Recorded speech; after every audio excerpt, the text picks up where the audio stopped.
CM ಸಿದ್ದರಾಮಯ್ಯನವರು ಐತಿಹಾಸಿಕ ಸಾಧನೆ ಮಾಡಿರುವಂತಹ ದಿನವೂ ಸಹ ಕುರ್ಚಿಯ ಕಿತ್ತಾಟ ಮಾತ್ರ ನಿಲ್ತಾ ಇಲ್ಲ. ಡಿಕೆ ಶಿವಕುಮಾರ್ ಪರವಾಗಿ ಇಕ್ಬಾಲ್ ಹುಸೇನ್ ಮತ್ತೆ ಬ್ಯಾಟಿಂಗ್ ಬೀಸುವಂತಹ ಕೆಲಸವನ್ನ ಮಾಡಿದ್ದಾರೆ. ಸಿಎಂ ಸಿದ್ದರಾಮಯ್ಯನವರು ಇವತ್ತು ಅವರ ಜೀವನದಲ್ಲಿ ಐತಿಹಾಸಿಕ ದಿನ. ಇಂತಹ ದಿವಸವೂ ಸಹ ಡಿಕೆ ಸಿಎಂ ಆಗಬೇಕು ಅನ್ನುವಂತಹ ವಿಚಾರ ಮತ್ತೆ ಇಕ್ಬಾಲ್ ಹುಸೇನ್ ಮೆನ್ಷನ್ ಮಾಡಿದ್ದಾರೆ. ಅವರು ಇಕ್ಬಾಲ್ ಹುಸೇನ್ ಹೇಳುವಂತಹ ಮಾತೇನು ಅಂದ್ರೆ, ಜನವರಿ 6 ಮತ್ತು 9ನೇ ತಾರೀಕುವರೆಗೆ ಅವರು ಡೇಟ್ ಕೊಟ್ಟಿದ್ರು. ಈಗ 6ನೇ ತಾರೀಕು ಮುಗಿದಿದೆ, ಇನ್ನು ಜನವರಿ 9ನೇ ತಾರೀಕು ಇದೆ ಅಲ್ಲ, ಕಾದು ನೋಡೋಣ. ಜನವರಿ 9ಕ್ಕೆ ಡಿಕೆಶಿ ಪಟ್ಟಾಭಿಷೇಕ. ಮತ್ತೆ ತಮ್ಮ ಹೇಳಿಕೆಯನ್ನ ಇಕ್ಬಾಲ್ ಹುಸೇನ್ ಪುನರುಚ್ಚಾರ ಮಾಡಿದ್ದಾರೆ. ಏನೇ ಆದರೂ ಹೈಕಮಾಂಡ್ ನಿರ್ಧಾರಕ್ಕೆ ನಾವು ಬಂದ ಅಂತ ಕೊನೆಗೆ ಒಂದು ಸ್ಟೇಟ್ಮೆಂಟ್ ಅನ್ನು ಕೊಟ್ಟಿದ್ದಾರೆ. ಹೆಚ್ಚಿನ ನಾಯಕರು, ಅತಿ ಹಿಂದುಳಿದ ವರ್ಗದ ಅಲ್ಪಸಂಖ್ಯಾತರ ಕಾಳಜಿಯನ್ನು ವಹಿಸಿದಂಥ ನಾಯಕರು, ಅಥವಾ ಹೆಚ್ಚು ಅವಧಿ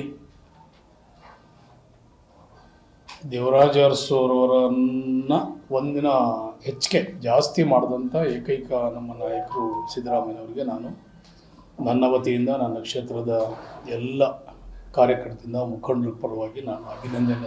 ಜನವರಿ 6ಕ್ಕೆ ಬದಲಾವಣೆ ಆಗ್ಬೋದು ನೋಡಿ, ನಂದು 2 ಡೇಟ್ ಇದೆ, ಒಂದು 6, ಒಂದು 9. ಇವತ್ತು 6 ಮುಗಿತಾ ಇದೆ, ಒಂದು ಡೇಟ್ ಇದೆ ನಂದು.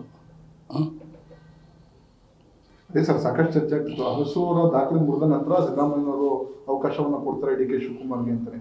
ಈಗ ಆಗಿದೆ ಅದು. ನೋಡಿ, ಅದು ಹೈಕಮಾಂಡ್ ತೀರ್ಮಾನ ಮಾಡ್ತಾರೆ. ಹೈಕಮಾಂಡ್ಗೆ ನಾವೆಲ್ಲರೂ ಕೂಡ ಬದ್ಧವಾಗಿರಬೇಕು. ಹೈಕಮಾಂಡ್ಗೆ ಎಲ್ಲವೂ ಕೂಡ ನಾವು ಬದ್ಧವಾಗಿರ್ತೀವಿ ಅಂಥೇಳಿ ನಾವು ಎಲ್ಲ ಶಾಸಕರು ಎಲ್ಲರೂ ಕೂಡ, ಅವರು ಕೂಡ ಡಿ ಕೆ ಶಿವಕುಮಾರ್ ಸಾಹೇಬರು ಮತ್ತು ನಮ್ಮ ಸಿದ್ದರಾಮಯ್ಯ ಸಾಹೇಬರು ಇಬ್ಬರೂ ಕೂಡ ಏನು ವರಿಷ್ಠ ತೀರ್ಮಾನ ಮಾಡ್ತಾರೆ, ಆ ತೀರ್ಮಾನಕ್ಕೆ ನಾವಿಬ್ಬರೂ ಬದ್ಧವಾಗಿರ್ತೀವಿ ಅಂಥೇಳಿ ಪದೇ ಪದೇ ಅವರು ಮಾಧ್ಯಮದಲ್ಲ ಹೇಳಿದ್ದಾರೆ. ನಾವು ಕೂಡ ಶಾಸಕರು ಅದಕ್ಕೆ ನಾವು ಕೂಡ ಬದ್ಧವಾಗಿರ್ತೀವಿ ಅಂತ ಹೇಳಿದ್ದೀವಿ. ಸೊ ಮುಂದಿನ ನಡವಳಿಕೆ ಕಾದು ನೋಡೋಣ. ನಂದು 6, 9 ಅಂತ ಹೇಳಿದ್ವಿ. 6ನೇ ತಾರೀಕು ಇವತ್ತು ಮುಗಿತಾ ಇದೆ, 9ಕ್ಕೂ ನಾನು ಕಾಯ್ತೀನಿ. ಪೂರ್ಣಾವಧಿ ಸಿಎಂ ಆಗುವ ಒಂದು ಬಯಕೆಯನ್ನು ಕೂಡ ಸಿದ್ದರಾಮಯ್ಯ ವ್ಯಕ್ತಪಡಿಸಿದ್ದಾರೆ. ಎಲ್ರಿಗೂ ಆಸೆ ಇರ್ತದೆ, ಎಲ್ರಿಗೂ ಆಸೆ ಇರ್ತದೆ, ಅದರಲ್ಲೇನು ತಪ್ಪೇನಿಲ್ಲ. ನಮಗೊಂದು ಆಸೆ ಇದೆ, ನಮ್ಗೆ ಆಸೆ ಇದೆ. ಡಿ ಕೆ ಶಿವಕುಮಾರ್ ಅವ್ರಿಗೆ ಅವಕಾಶ ಸಿಕ್ಕಬೇಕು. ಅವರು ಕೂಡ ಈ ರಾಜ್ಯದ ಒಂದು ಚುಕ್ಕಾಣಿ ಕೂತು ಒಂದು ಒಳ್ಳೆಯ ಅಧಿಕಾರವನ್ನು ಕೊಡ್ತಾರೆ ಅನ್ನೋ ಒಂದು ಅಭಿಲಾಷೆಯಿಂದ ನಾವು ಕೂಡ ನಮ್ಮ ಆಸೆಯನ್ನು ವ್ಯಕ್ತ ಮಾಡ್ತಾ ಇದ್ದೀವಿ. ಆ ಥರ ಅವಕಾಶಗಳು ಬಂದಿದೆಯಾ ಸರ್? ಈಗ 6 ಮುಗ್ದಾಯ್ತು, ಈಗ 9 ಬರ್ತಿದ್ದೆ. ಹೇಳ್ತಾ ಇದ್ದೀನಲ್ಲ, ಅವರು CM ಆಗ್ತಾರೆ. 9ಕ್ಕೆ ಆಗ್ತಾರೆ ಸರ್? ಹೇಳ್ತೀನಲ್ಲ, ನಾನು ನನ್ನ ಮಾತಿಗೆ ನಾನು ಬದ್ಧವಾಗಿರ್ತೀನಿ.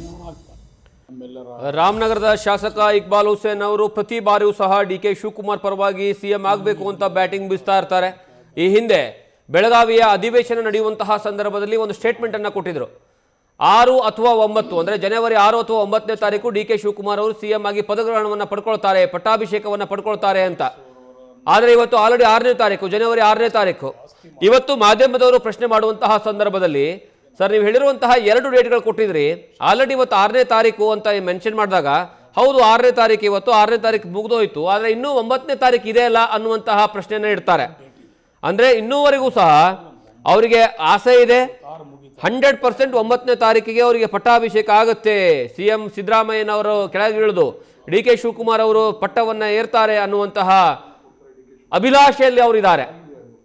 ಅದು ಹೈಕಮಾಂಡ್ ತೀರ್ಮಾನ ಮಾಡ್ತಾರೆ. ಹೈಕಮಾಂಡ್ಗೆ ನಾವೆಲ್ಲರೂ ಕೂಡ ಬದ್ಧವಾಗಿರಬೇಕು. ನ್ಯೂಸ್ ಫಸ್ಟ್, ನಿರ್ಭೀತಿಯಿಂದ ನಿಮ್ಮ ಪರವಾಗಿ.